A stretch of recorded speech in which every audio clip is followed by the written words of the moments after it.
The most important thing to know is that there's a difference between trauma and stress. As I like to say to people, life sucks a good amount of the time. We all have jobs and situations that are really unpleasant. But the moment that situation is over, it's over. The problem with trauma is that when it's over, your body continues to relive it. Trauma is so ubiquitous that if you think you have never seen it, you have not looked. We meet people who fly off the handle. We meet people who shut down. We meet people who are very difficult. No, it is a rare family that doesn't have a drug addict, alcoholic, disturbed person. You know, one thing I like to say when I give a lecture, are there any normal people who come from normal families in the audience? And sometimes one or two people raise their hands and say, can I please come to your family for Thanksgiving? Because I've never been to a normal family. My name is Bessel van der Kolk. I'm a psychiatrist, neuroscientist. I have been studying trauma for about 50 years now. I've treated a whole variety of different traumatized populations, see trauma in many different countries around the world, and I am the author of the book, The Body Keeps Its Score.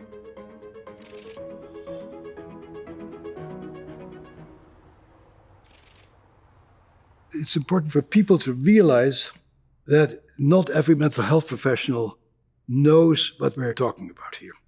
The mainstream system of psychiatry, psychology is that there is something wrong with you and I need to fix you.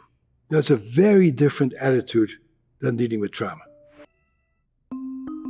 I got interested in trauma on my first day working at the Veterans Administration. 1978 was the year, and the Vietnam War was over by about 6 or 7 years. The very first day that I met Vietnam veterans, I was just blown away. These were guys who were my age, who were clearly smart and competent and athletic, and they clearly were just a shadow of their former self. Their bodies were clearly affected by trauma, and they had a very hard time connecting with new people after the war. They kept referring back to their dead comrades. Their hearts seemed to be with the people who were no longer around. They had a hard time loving their wives and girlfriends. They had a hard time being in any way meaningfully involved in the present. And what was also really striking is they were sort of passive much of the time, and then people told them something that was disappointing, and they went from 0 to 10 and blew up and became extremely angry. Something seemed to have happened to them that made it very hard for them to modulate their responses to the environment. My colleagues and I started to think about how is what these guys suffer from different from what other people who are in psychiatry textbooks suffer from. So I dug up a book that was written in 1941 by Abram Gardner, who had been working with World War soldiers. He writes, these guys suffer from a physioneurosis. Their bodies continue to re-experience that very terrible, frightening situation, and that event keeps coming back in terms of images, behaviors, and physical sensations. So that became the core of our definition of PTSD. We write, these people have been exposed to an extraordinary event that's outside of normal human experience. And in retrospect, that shows us how ignorant and narrow-minded we were, because it turned out that this is not an unusual experience at all.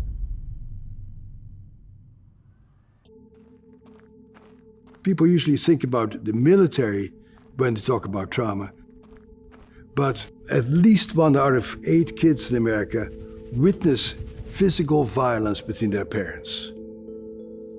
A larger number of kids get beaten very hard by their own caregivers. A very large number of people in general, but women in particular, have sexual experiences that were clearly unwanted and that left them confused and enraged. So, unlike what we first thought, trauma is actually extremely common. But when we started to work with inner city kids, the amount of trauma that these kids experienced was just unspeakable. The nature of trauma is that an experience enters into your ears, into your skin, into your eyes, and it goes down into a very primitive part of your brain that automatically interprets what is going on. Is this dangerous or is this safe? An event becomes traumatic when there is nothing you can do to stave off the inevitable, and your body starts automatically going into a state of fight, flight, or collapse. The lingering effect of trauma is that you continue to react to mild stressors as if your life is in danger. And so you tend to become hyper-reactive. Somebody may irritate you in the supermarket. You may develop road rage. You may have a difficult time putting up with misbehavior from your spouse or your kids. And most people actually are barely aware or not aware at all that their reactions that they're having right now are actually rooted in experiences they have had before. That event itself is over, but you continue to react to things as if you're in danger. So the big challenge of treating trauma is how do we help people to live in bodies that feel fundamentally safe?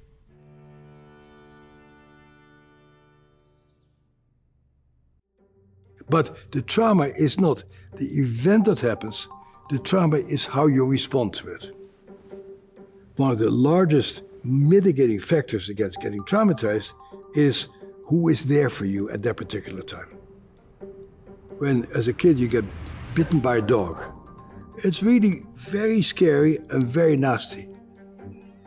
But if your parents pick you up and say, "Oh, I see that you're really in bad shape, let me help you," that dog bite doesn't become a big issue because the foundation of your safety has not been destroyed.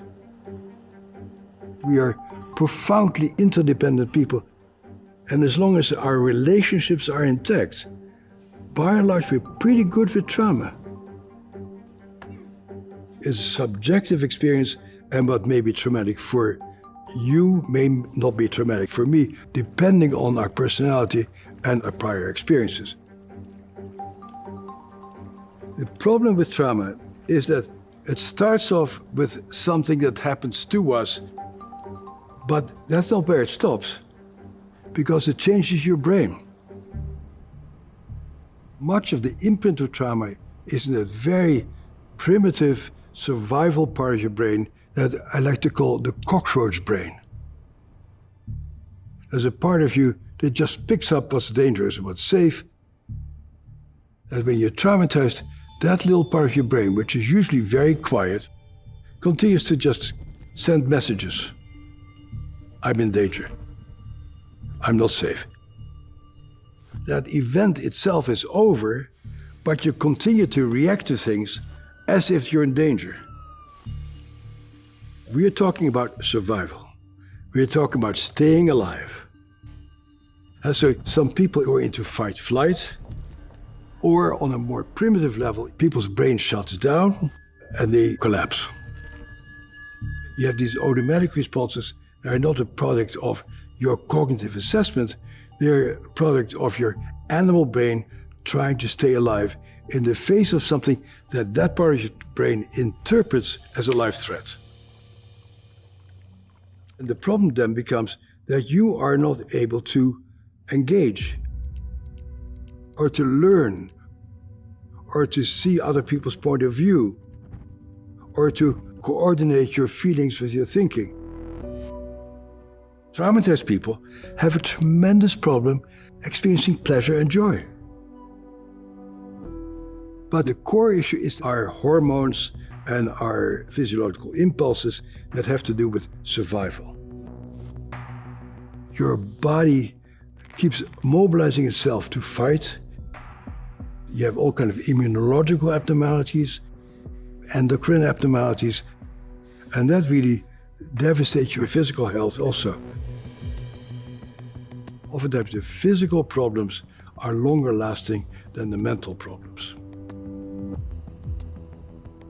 The tradition in mental health is to dismiss the reality of people's lives.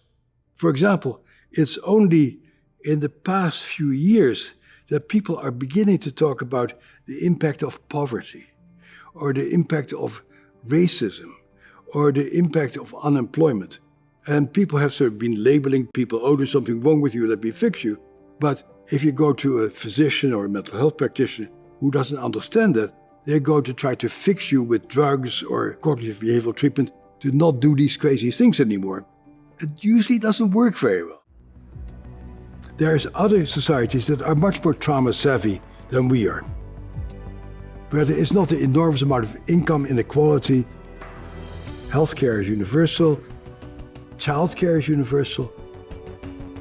A culture like that really looks at what are the antecedents for certain forms of pathology.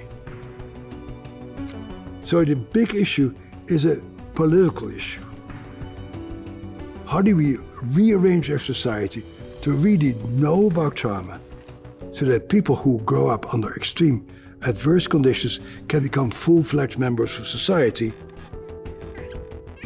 The sense of community and people being there for each other is a critical part of surviving and thriving.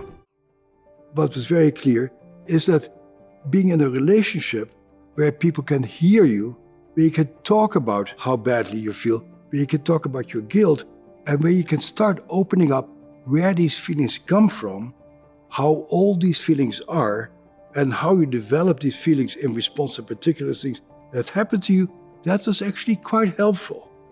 Because you need to really develop a deep sense of, this is what happened to me. This is what I'm dealing with.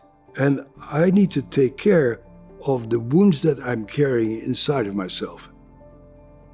This issue of self-compassion and really knowing that your reactions are understandable and are rooted in you getting stuck in the past is a terribly important part of beginning to recover from trauma.